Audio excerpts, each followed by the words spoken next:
Welcome to Grit and Gravitas with Ann and Annie, bringing you savvy, spirited stories of success. We're excited to deliver 30 minutes of inspiration, impact, and goodness. We'll be bringing you guests and friends from around the country who have very special work and personal journeys. I'm Deeter Gallaher, your co-host with Annie Carnathan, and this is Grit and Gravitas. Let's go!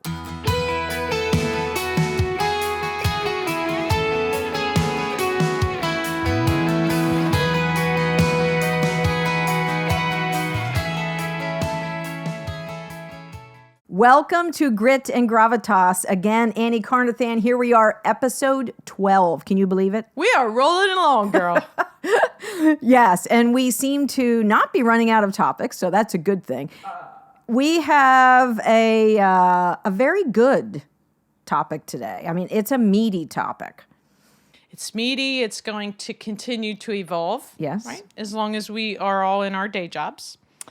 And it's extraordinarily important. It'll go by in a breeze. And again, based on the feedback we get, we want to sort of do what's next. Right. And today the topic is opinions. And this touches on, in our personal space, our personal lives, and our professional lives, and our servant leadership lives. So wherever we serve for nonprofits, opinions and our capacity to be honest about those.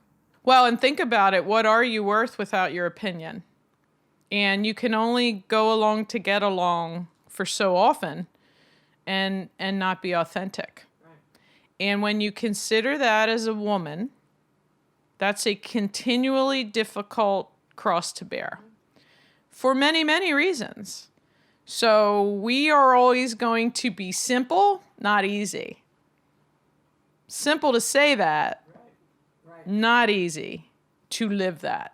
There's a huge price to pay for authenticity.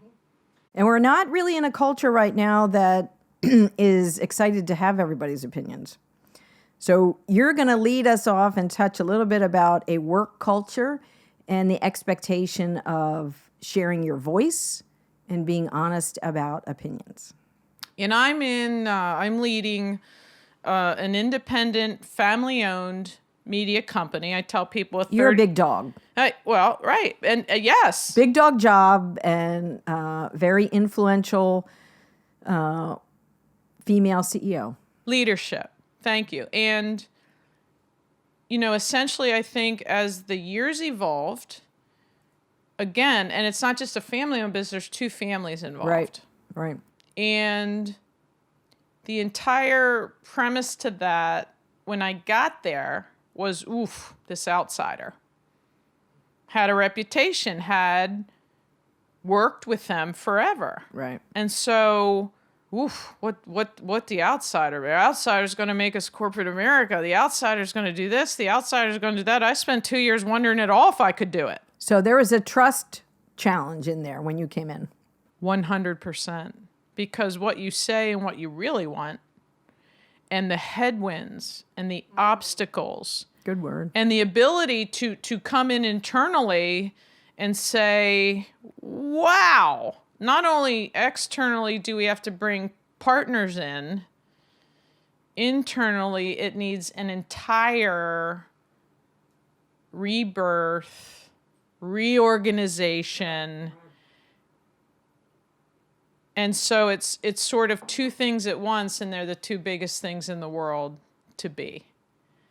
And then you look out and say, there's all these people with those two last names, and the evaluation has to come of, are they competent? Yeah. Or are they here because the family-owned business is their job? And add that many, many people, whether they started out as interns, whether they grew, whether they knew someone in the family, never worked anywhere else. My entire point of the corporate atmosphere, if you will, is the antithesis of an independent family business. Right. So to me, I think there's something that you could learn about a corporate. Like, they're doing really well, right? Corporations. And so to me, it was the blended of both worlds. And that intent was everything. Because extraordinarily difficult battles. So what did you do that invited or made them feel comfortable enough to be honest about their opinions? First of all, did you ask for the opinions of the team once you came in and you adjusted to your new leadership? I think that grew. What really got everyone's attention is the sales part of it, the acquisition part of it. And that's always going to get the attention of any company. Because look, no matter how we slice and dice it, it's profit and loss. Yeah. And money's coming in, and who's responsible for that?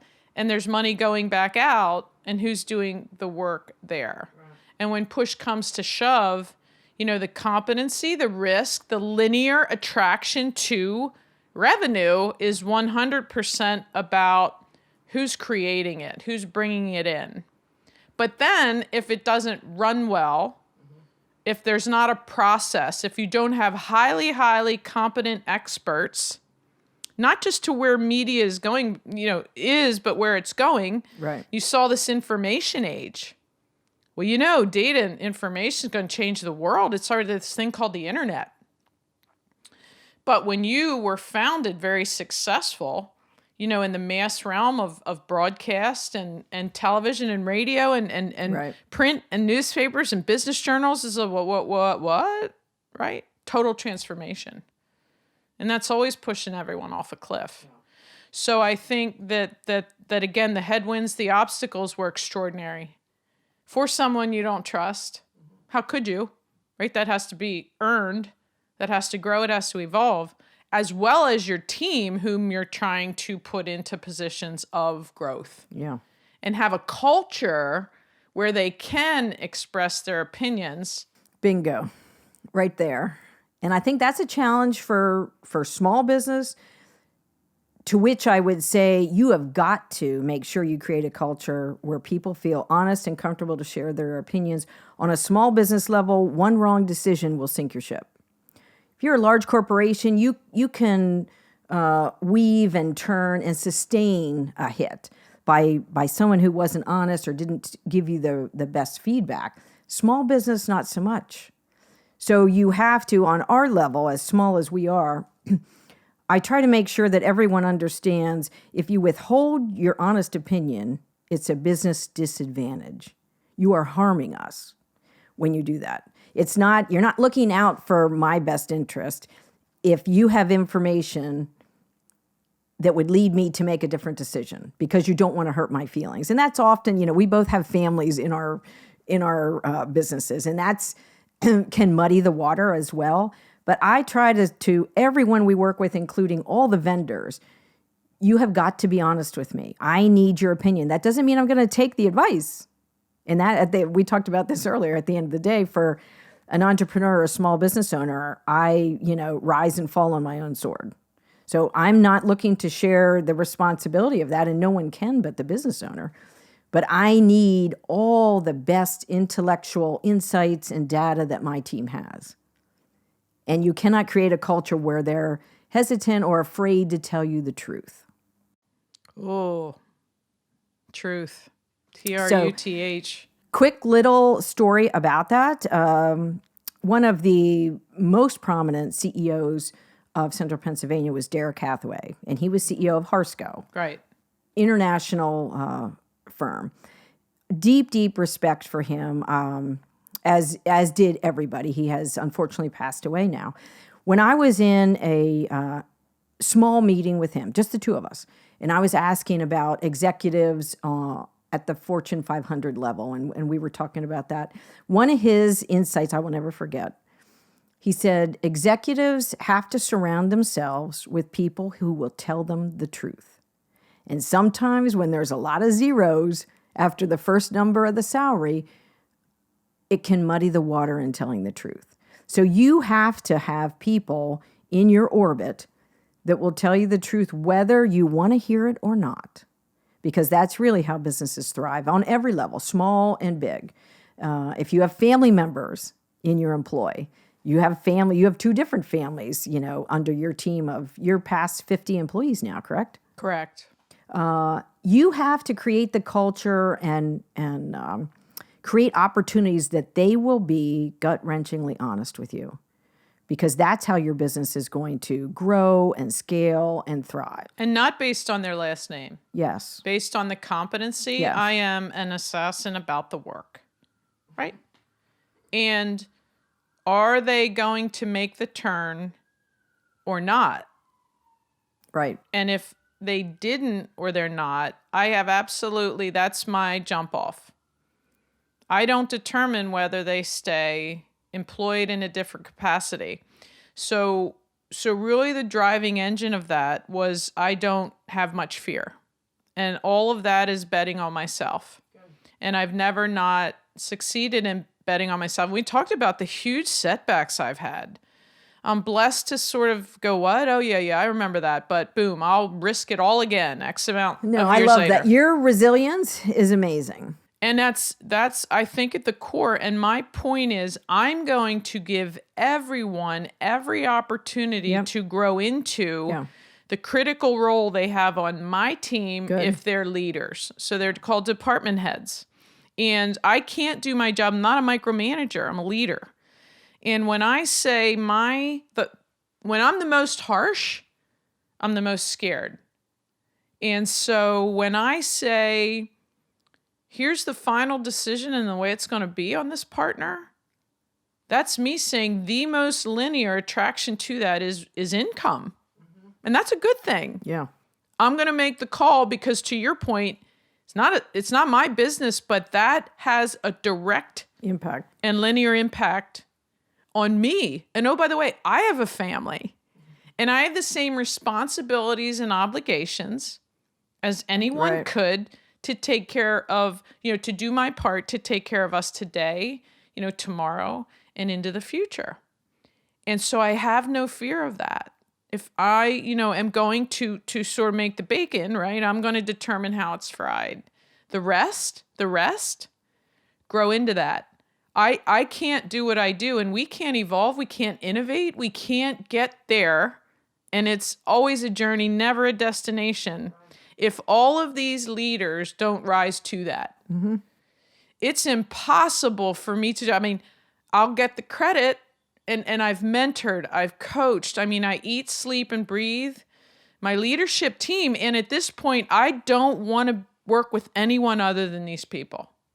They have grown into... That's a great testimony. I hope the entire team... Is this required listening at Universal Media? Well, they know it, though. That's the other thing about me. I hope they're hearing all the tremendous kudos and trust that you have placed in them. But it doesn't negate the difficult conversations, up to and including... It can. Here's what I see. Here's where we have to go. Are you going to make the turn? Yeah. I'm going to always take care of you. It may or may not be in this capacity. Right. Here's the hoop. And I'm jumping with you. We both have to be in shape. Gonna hold your hand. Gonna sing Kumbaya. But that's 100% trust and culture. And that's not magical. Right. That's ridiculously hard work if you're going to have a meaningful relationship. And we talked about this personally, professionally. Servant-wise, faith-based. Like you have to live it. So let's give some simple insights, because these things, maybe executives are coming to the business environment expecting this. I've had many, many conversations, because we're in the communications business, and challenged executives and said, but did you tell them? Do they know? Did you clearly communicate what the expectation is? You have clearly communicated what the end game is for revenue or for business, or how many accounts you need and what you need to scale. Does everyone in your employee understand that you expect, first and foremost, honesty? Because that's how you collect the opinions and that's how you make decisions moving forward as a business. And a lot of people assume that, and they have not said that to people. So the people that we are growing with and bringing along with us, it's a very simple, it could be an email, and it's better said in person. Just a reminder, even if you're going through the company offices, just, a simple conversation. You do understand, you do remember that above all else, I expect your honest opinion, and that's what I've hired you for. I need your honesty. I need your insights. We don't have all the answers. We surround ourselves with people that are smarter and brighter and more accomplished, and together we all grow. But I think we probably miss the boat sometimes in not reminding everyone on our team what we expect. Yeah, there's not a chance of that. And I am a relentless communicator. But again, and people have said you hold up a mirror, and sometimes I don't look that good. And look, it's your mirror. And the bottom line is you either judge my intent and think it's for all the right reasons, or you don't, right? Which we can do any number of a myriad of things. I want people to be happy. And if it means growing a career at Universal Media, I'll do everything. I'll go as far as they go. Not going to care more than they do, but I'll go as far. And that was a really important lesson for me to learn. I can't care more than people care. Right. And if you want to work there, it's a privilege to work there. And you can, right, if you've never worked anywhere else, go out and see what's out there. And I think you should do that too. And it's not It's not a lifelong contract. Nobody owes anybody anything. Yes. We owe each other a relationship day in and day out. But if I had a dime for every time I said to someone, how would I know that? And got the answer back, what? Just assumed you'd know that. Yeah. And we need to go back to communication basics. I'm an over communicator. Clearly, our chemistry in this show demonstrates that more than anything, but that's a blessing and a curse. And these things are best said in person because this is another segue. Just last night, I had a conversation with my youngest son. And we were talking about email, and he said, Mom, if you send, no, we weren't talking about email, we were talking about text. If you send a text with a period, A, B, and C is inferring from that. And I'm like, what are you talking about? I think I'm communicating one way. And he said, no, it is inferred, whether it's a tonal quality they're inferring in a text. So these conversations are best said in person, where you can see my sincerity and you understand my expectation versus an email or a text. We think about content and how everyone is consuming that content through their own lens. Yes. I don't get to leave me at the door and go, oh my gosh, Ann, I should have known but I have to bring me with me. And that's what I say to people about their job. It's work. Guess what? You have to take you with you. The next place, if it's an internal issue, is going to be work. There's only so many ways we can make it interesting and fun. No, it's work. There are days when I go, woof, how did I get through this day? Yeah. And people said to me, oh, you're carrot and stick. I'm like, I don't even know what that means. And don't back baby in a corner. Don't put me in a box. Carrot stick, so that implies I'm manufactured. Yes. That implies I'm saying, oh my gosh, you're so beautiful, Ann. But, and then boom, right? Stick. No, I don't even understand that. But that's the sort of the spontaneity, the impulsivity. Right. Bottom line is, I'm never going to be anywhere that people aren't comfortable, confident, giving me their opinions. And if we don't use them, there's always going to be a why. It's just not going to be no dictatorship wise. No, here's why. Right. Here's I took everything into account, blah, blah, blah. And now more than ever, I'm in my 11th year, I do ultimately what the team wants to do. I recognize I'm bringing way more to this from a baggage standpoint, from my mind. Right. I need to be able to say, if I'm going to make you self-sufficient when I'm finished, you have to start to live with the risk of decisions. And when these group things... that's the business vitamin right there. That's it. You have to learn to live with the risk of your decisions. Okay. I don't want anyone to agree with me. I'm not excited by that. I'm not interested by that. I get enough of me. I get enough of me. I don't need anybody to just in a blank way agree with me. But the flip side of that is we have to have a tremendous relationship for anyone to call anyone's baby ugly for any reason. And we have to know the dynamics around Yeah. that. And we have to know how to communicate with our audience. And we have to understand whether to put our foot in the gas, whether to let. I think I know now more than ever when I just need to let people alone.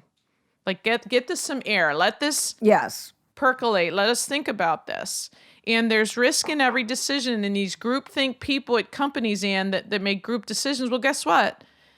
When it works, they all take credit for it. When it doesn't, it's like, well, I didn't make that decision. Well, you know, the Margaret Thatcher, whom I adore, one of her quotes was nothing, and I'm probably botching this a little, nothing great was ever achieved by consensus. The end of the day, in business, you know, whether you're the CEO or the business owner, the founder, the entrepreneur, there's only one person that will take responsibility. And that is as it should be. But we still expect honesty from the team. And I'm going to throw another challenge out there for we as women. I don't want to stereotype it. It's not everybody because you are a straight shooter. I think women many times don't want to hurt someone's feelings. So we aren't honest. And we somehow want to couch it. And I've told the team, but that's not good business. That's not what you're paid to do. And that's not helpful. By you trying not to hurt someone's feelings, you may be causing damage to a relationship, or you may be not letting us thrive because I'm missing a vital piece of information. That's really at the heart of communication. And I used to be very, very harsh, right? But it was my truth. Well, but you're refreshingly honest. Well, I know where I stand. But that's nuance now. And I have, again, 1,000 paper cuts to show for that. And sometimes they have been fatal. Sometimes I've really hurt people.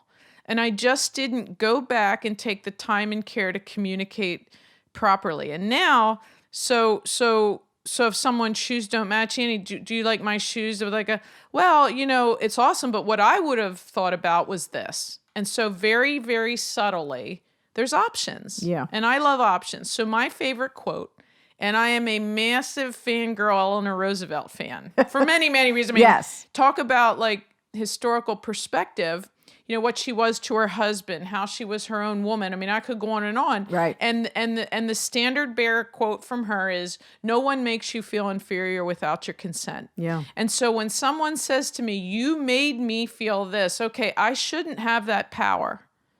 I should not be able to make you feel something. You should be responsible for your own feelings. And the only thing I want to make you feel is delighting you.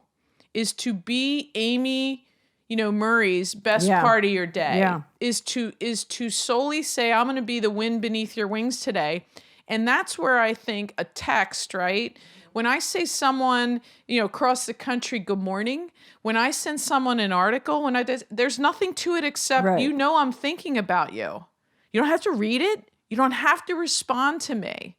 I'm essentially saying that thought went through me and I thought of you and I just don't want to lose that. But we also discussed in Amy's episode how that changes the trajectory of someone's day. When maybe they're waking up, someone that you're ready to text is waking up to one of the biggest meetings of their year. And just knowing like, wow, Annie, someone at that level has been thinking to me, you know what? I'm gonna get in there and what if they didn't sleep well? Yeah. What we never, ever, ever know what someone's story is. The rest of the life they're bringing to their day. Yeah. And when I say after I wake up, the rest is up to me, you know, love many, trust few, always row your own canoe. And I think at times people are like, how can I help you? Like people want to be needed. I don't know how to tell them to do that. I don't really know. Now I know a lot more as life goes by how to need people, but I've never been great at that. And it's not that attractive, but I get it. I understand. And so what I really need to do as time goes by, and I do, back to opinions, I say to my team, like, I can't do this without you. Right. This is not about me. It's about all of us. Yep. And when we're doing like presentation run-throughs and stuff, what delights me more than anything now is when my team says we. Yeah. And it's a grocery retailer, it's a health insurance, it's an airport, it's a an entertainment company when they say that's complete and total ownership. And that's a culture you've created. That's the risk that. when Yep. saying I have ownership. I'm there to building that culture, that ability that I value more someone not agreeing with me. And I've learned the hard way how to do that. Yeah. Right. And please enlighten me because I'll never know it all. Well, and those types of insights and surrounding yourself with that type of honesty is what takes us to the next level. That makes us better leaders. That makes us more empathetic and understanding. And I think we can't thrive without that.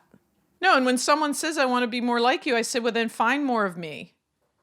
Surround yourself with people who are going to give you the ability to fall, to skin your knee, to hurt your wrist, to just stumble.